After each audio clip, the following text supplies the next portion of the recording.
बेलीपार थाना क्षेत्र अंतर्गत पड़ने वाले भहुआ पार से एक सनसनीखेज मामला सामने आया है। दरअसल भहुआ पार निवासी एक व्यक्ति अपनी पत्नी के साथ कल तरकुलहा मंदिर में मां तरकुलहा का दर्शन करने गए हुए थे। तब तक तो सब कुछ ठीक था। जब दर्शन करके पति पत्नी वापस निकल रहे थे घर के लिए, तो रास्ते में कार सवार बदमाशों ने उनकी पत्नी को जबरन गाड़ी में बैठा लिया और लेकर के वहां से रफू चक्कर हो गए। पति ने पूरी कोशिश की उस बाइक से अपने उस कार का पीछा किया, लेकिन कार का स्पीड ज्यादा होने की वजह से उसको पकड़ नहीं पाया। तत्काल वो पुलिस को इसकी लिखित रूप से सूचना देते हैं।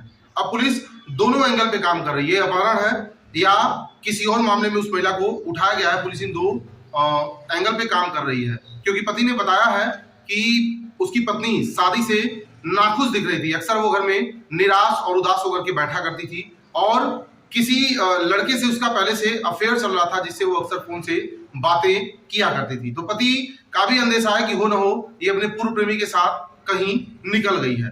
पुलिस भी इन दोनों एंगल पे काम कर रही है, क्योंकि पुलिस का भी कहना है कि जब तक हम जांच करके रिजल्ट पे नहीं आ जाएंगे तब तक इस मामले में कुछ कहा नहीं जा सकता। ये मामला अपहरण का है या वो महिला अपने पूर्व प्रेमी के साथ गई है, अभी ये कुछ क्लियर नहीं हो पा रहा है। तो पुलिस फिलहाल इन दोनों तथ्यों पे काम कर रही है।